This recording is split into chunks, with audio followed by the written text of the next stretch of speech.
if you're starting off with singing and you don't know what sort of practice to be doing or what type of practice should you be doing to get started with your voice, check out this episode.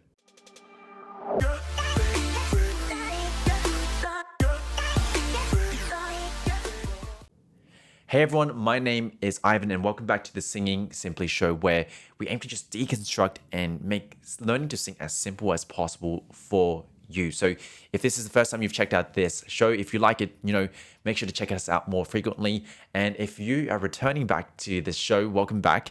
It is good to have you here. And so for today, this question actually came off my TikTok, right? It was off one of my videos. And I thought it was such a great question to answer here and answer it in depth because, there's only so much I can share over a 60-second TikTok sometimes. And going through this is going to be a way to help you understand it more deeply. And the question was this: what type of practice should we be doing? What type of practice should we be doing? Now, this is such a great question because there are so many different approaches to it. And I just want to share 3 simple tips to help make sure you are doing the right practice and making sure that you are actually seeing results. Because the worst thing is putting all this time, all this effort, and you're practicing and it's not getting better. Now, quick kind of disclaimer. As we share these couple of tips, just know nothing at the end of the day beats guided and tailored feedback. So having someone work with your voice, someone who understands your voice, because it's not just the exercises, right? And we'll share this in the tips as well. Sometimes it's having that accountability, having someone who can give you very, very specific advice. Hey, why don't you try this? That kind of back and forth kind of feedback. That's often the thing that can help you improve a lot faster. And so I want to share these 3 steps or 3 tips, however you perceive them, for you today. So tip number 1, the most important thing is to understand that the exercises are not the thing that automatically changes your voice. Understand that, sometimes just by doing the exercise again and again and again, it doesn't always yield results. In fact, sometimes it might make you worse. And this is the scary part because practice does not make perfect. Practice makes habit. And what this means, if you're practicing wrong, you can build some wrong habits, some bad habits for your voice that you have to unlearn again and again. And I see this all the time. I see these people who are doing, like students who reach out to me and they might have worked with teachers before. They might have done some YouTube workouts and they're doing the work, right? They're working through the routines. They're doing all these kind of things, right? But they notice their voice isn't getting better. They kind of feel stuck. They kind of feel confused. They kind of feel lost. And the reason is not because that they're not doing the work right. It's not because that they suck. It's not because of anything of that, right? But it's because when you're doing the exercises, when you're doing the work right, you also need to be a bit more deliberate, which means understanding, what are we trying to build with these exercises? What sort of cues, what sort of coordinations, right? What sort of imagery, what sort of mental models are we building? Because that, when you train that in and you do the work right, that's the thing that actually allows your singing to go to the next level. And so if you're just mindlessly, practicing again and again and again, and you don't know what you're even working towards, you don't know how exactly, you feel kind of lost, right? Then chances are you're probably not doing the right things. And this is when, you need to get some guidance, get someone to give you some feedback. There's nothing that beats guided feedback, right? And once you understand this, once you understand that it's not always the exercise, because frankly, you could be doing mum, mum, mum, mum, mum, mum, mum, nay, nay, nay, nay, nay. You can do all these different scales and exercises, but just know it's not necessarily the sound or exercise that does it. It's the understanding of the exercise.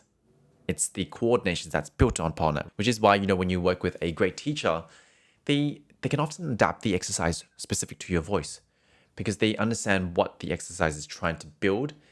And, you can find many different bridges or different roads to get there. All roads lead to Rome. And so this is tip number 1, which is understanding that it's not always the exercise itself that changes your voice. You need to be able to figure out why you're doing it, how you're doing it. That's the most important part. Now, tip number 2, know your outcome first. To figure out what sort of practice you need to do, one of the most important things is to figure out where are you lacking, or where else do you need to improve on. And of course, a teacher can really, really help with that, right? But a great place to start is reverse engineer from a song that you find challenging, right? And just ask yourself these couple of questions. Why is this song challenging? Is it too high? Is there's a lot of sustains? Am I running out of breath? Reverse engineer, because here's the thing that I noticed. A lot of singers will just come to me and they'll just ask for exercise. Say, what exercise should I be doing, right? And I always kind of ask them this question, what sort of songs do you want to do? Where are you working towards? What are your goals, right? Because, training someone to be a classical singer is very different to training someone to be a contemporary artist or training them for R&B. And so this is why you need to know where exactly is your outcome. Know your outcome first.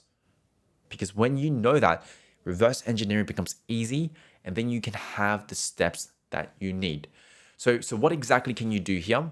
What I would suggest is, shortlist a couple of songs, shortlist 3 to 5 songs, right?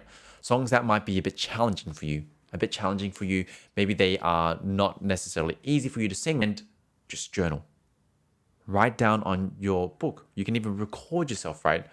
The goal here is to figure out, well, where is my next step? What is that next thing for me to focus on?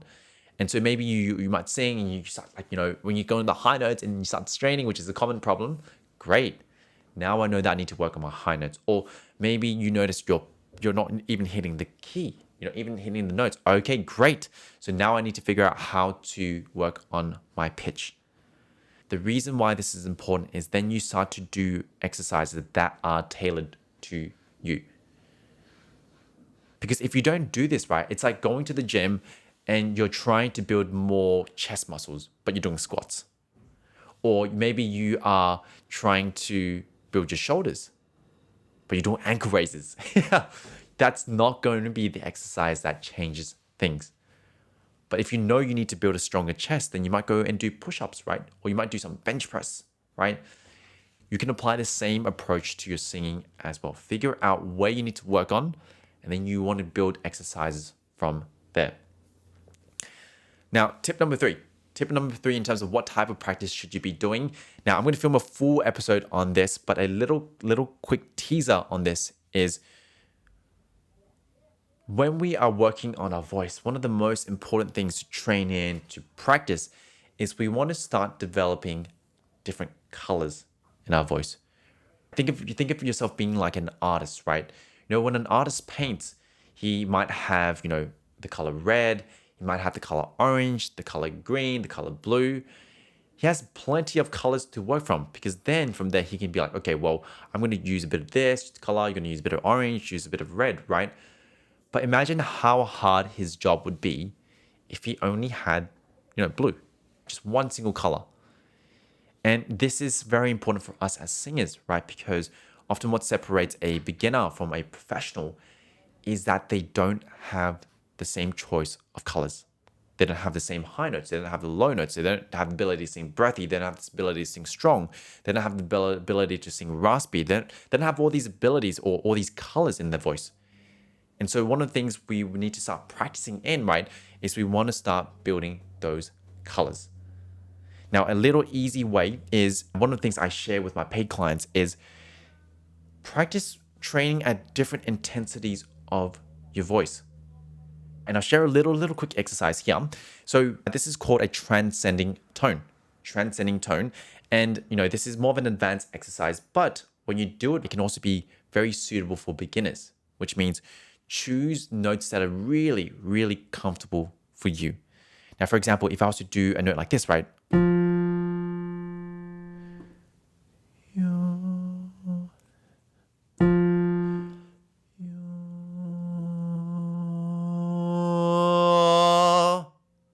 That's a transcending tone, basically going from quiet to loud. And if you want, you can pull back as well.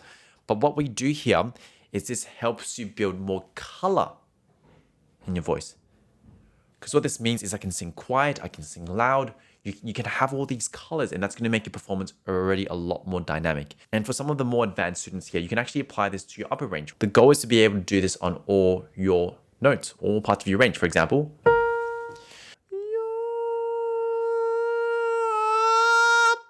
you can get these on some pretty high notes as well. You should be able to apply this to all of it. But what this means is you can sing quiet, you can sing loud, you can get some more colors. And there's plenty of other colors for us to explore, but this is a very, very simple one, a transcending tone. This is one you can play around with to start building some more colors in your voice. And so team, I hope this was useful. 3 very simple tips to figure out what type of practice you should be doing. So number 1, really, really important is understanding that it's not necessarily the exercise. Not necessarily the exercise that changes it, but it's how you do it, the cues, the sensations that you're developing. Now, the second one is always know your outcome, right? And reverse engineer. When you can reverse engineer from a song, you can figure out what exactly do I really need to practice on. And then when in doubt, the goal here is to always build more color in your voice, especially if you're a pop artist, build more color. And I share this exercise called the transcending tone, which is just going from soft to loud, right? And you want to work up where you are comfortable with first, but then throughout your whole range. But when you can start doing all of this, right, this sort of practice is going to actually help you improve your voice because you're giving yourself options. And so play around with these ideas. Let me know what was useful for you. Let me know in the comments below which part you liked or like what section did you like as well. And if you had any questions on today's episode or any questions about getting started with your singing, I'm going to drop a link to my Instagram below. Just feel free to contact me there. I'd love to say hi. You can even drop a follow if you find the content valuable there as well. I'd love to connect with you and see if I can serve you as well. So I'm going to drop a link to my Instagram in the description below. Apart from that, team, remember, you are not your limitations.